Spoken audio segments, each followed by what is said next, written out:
आजू सिया जी के अपटन लगाओला। आजू सिया जी के अपटन लगाओला। सोने कटोरी करुआ तेल अपटन लागी रही। सोने कटोरी करुआ तेल अपटन लागी रही। अपटन लगा बेलिया सुहागिन।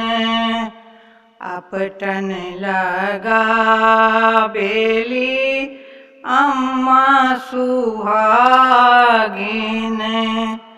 जिनका खोइछा दुभिधा नया अपटन लागी रही।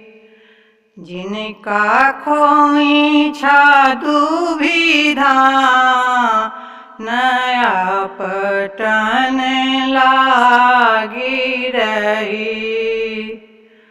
आजू सिया जी के अपटन लगाओला।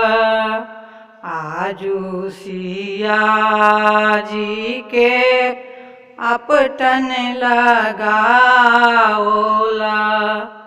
सोने कटोरी करुआ तेल अपटन लागी रही।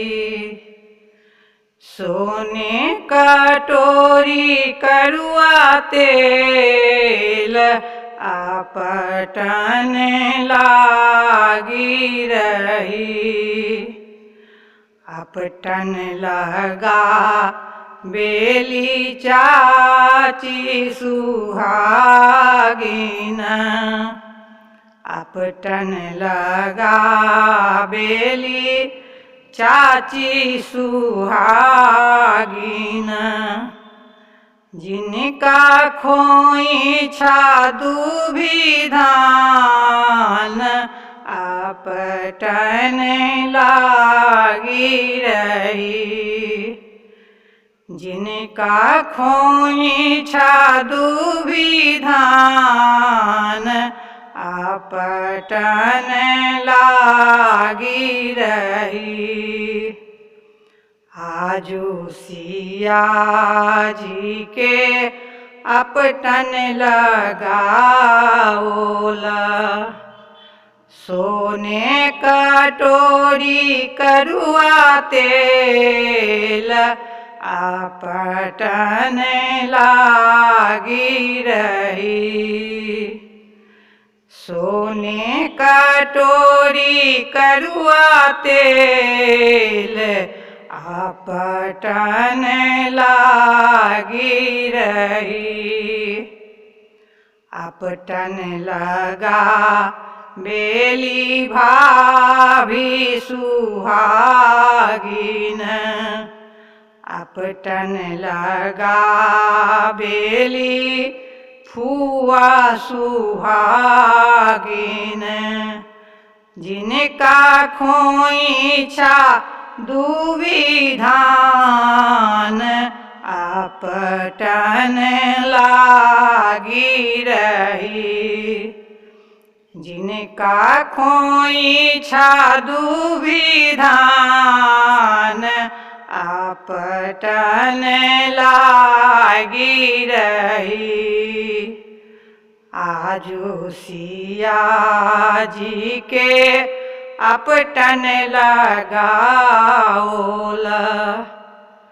सोने कटोरी करुआ तेल अपटन लागी रही।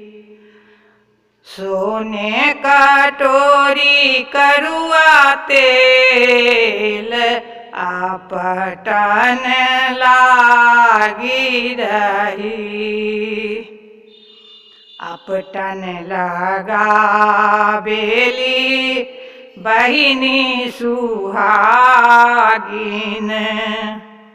आपटन लगा बेली मामी सुहागिन।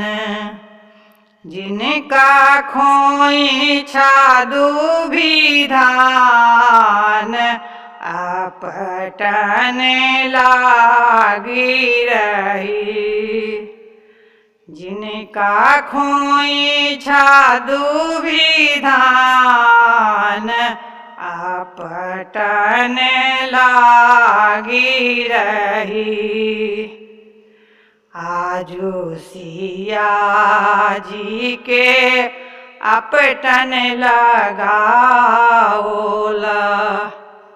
सोने कटोरी कड़ुआ तेल आपटन लागी रही।